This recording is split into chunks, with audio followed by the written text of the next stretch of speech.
लेकर बड़ी अपडेट सामने आई है। इससे लेकर कैबिनेट ने बड़ा फैसला लिया है।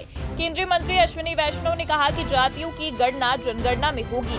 केंद्रीय मंत्री अश्विनी वैष्णव ने विपक्ष पर आरोप लगाया कि कांग्रेस ने हमेशा जातियों का इस्तेमाल वोट बैंक के लिए किया है। दरअसल जातिगत जनगणना का मतलब है जब देश में जनगणना की जाए तो इस दौरान लोगों से उनकी जाति भी पूछी जाए। नजरबंदी से रिहा होने के बाद आंध्र प्रदेश कांग्रेस अध्यक्ष वाईएस शर्मिला ने अपने आवास के बाहर एकत्र समर्थकों से मुलाकात की। वहीं आपको बता दें कि पुलिस द्वारा नजरबंदी से रिहा किए जाने के बाद आंध्र प्रदेश कांग्रेस कमेटी के प्रमुख वाईएस शर्मिला ने मुख्यमंत्री एन चंद्रबाबू नायडू से उन्हें नजरबंद करने पर सवाल उठाया और पूछा कि एक पार्टी नेता जो जनता के लिए अच्छा करना चाहता है उसे गिरफ्तार क्यों किया गया है। जातीय जनगणना के फैसले पर बिहार के मुख्यमंत्री नीतीश कुमार ने अपनी प्रतिक्रिया दी है। उन्होंने कहा कि ये हमारी पुरानी मांग रही है और केंद्र सरकार के इस फैसले से विकास योजनाएं बनाने में मदद मिलेगी। सीएम ने कहा कि केंद्र का फैसला स्वागत योग्य है। जातीय जनगणना कराने में विभिन्न वर्गों के लोगों की संख्या का पता चलेगा, जिससे उनके उत्थान एवं विकास के लिए योजनाएं बनाने में सहूलियत होगी। आज रात 9 बजे से 9:15 तक प्रतिष्ठान बंद रहेंगे। All India Muslim personal law board द्वारा आज वक्फ संशोधन अधिनियम के खिलाफ लाइट बंद करो अभियान पर एआईएमपीएलबी के सदस्य मौलाना खालिद रशीद फरंगी महली ने कहा, all India Muslim personal law board का ये मानना है कि वक्फ संशोधन अधिनियम संविधान के अनुच्छेद 14, 25, 26 और 30 के खिलाफ है। एआईएमपीएलबी ने सभी भारतीयों खासकर मुसलमानों से अपील की है कि व्यापारिक प्रतिष्ठानों की लाइटें बंद करके अपना शांतिपूर्ण विरोध दर्ज कराएं। कांग्रेस नेता उदित राज ने बीजेपी पर देश में हुए आतंकी हमलों को लेकर निशाना साधते हुए कहा कि कंधार की घटना वाजपेयी जी के समय, Uri army base, Pathankot airbase और पुलवामा पर हमला मोदी जी के समय में हुआ। संसद पर हमला भी वाजपेयी जी के समय में हुआ था। तो क्या बीजेपी पाकिस्तान के साथ मिली हुई है? जब भाजपा की सरकार होती है तो आतंकवादी घटनाएं क्यों होती हैं?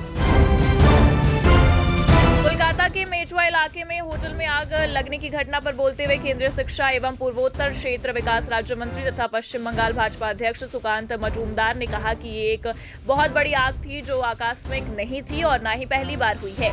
बंगाल सरकार की आलोचना करते हुए उन्होंने कहा, ये एक बड़ी आग की घटना थी। ऐसी घटनाएं वहां बार बार होती रहती हैं। वहां कोई नियम कायदे नहीं है और अगर आप पैसे देंगे तो कुछ भी हो सकता है। इमारतों के बीच उचित दूरी नहीं रखी जाती। पश्चिम बंगाल में क्या हो रहा है?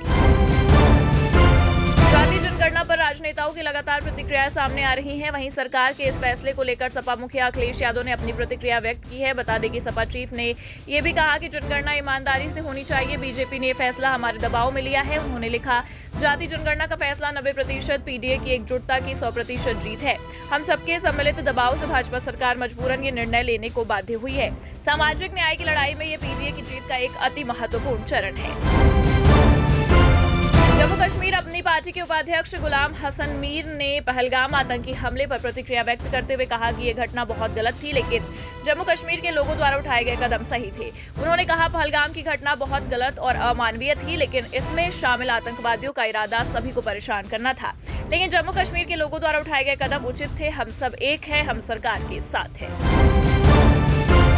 शिमला में सरकारी कार्यालयों को धर्मशाला स्थानांतरित करने के निर्णय के खिलाफ विरोध प्रदर्शन हो रहा है। मुख्यमंत्री सुखविंदर सिंह सुक्खू से धर्मशाला के प्रतिनिधिमंडल ने मुलाकात कर कार्यालयों को धर्मशाला में स्थानांतरित करने का आग्रह किया, जिससे वित्तीय बोझ कम होगा।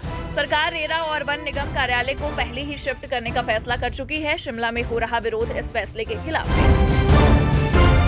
केंद्र सरकार ने जातिगत जनगणना कराने का फैसला किया है। ऐसे में इस फैसले को लेकर नेताओं की प्रतिक्रिया आनी शुरू हो गई है। वहीं इसी बीच इसे लेकर शरद पवार गुट के विधायक जितेंद्र आव्हाड ने कहा कि सरकार को आखिर में समझ आ गया है कि विपक्ष की तरफ से बनाए गए दबाव की ये जीत हुई है।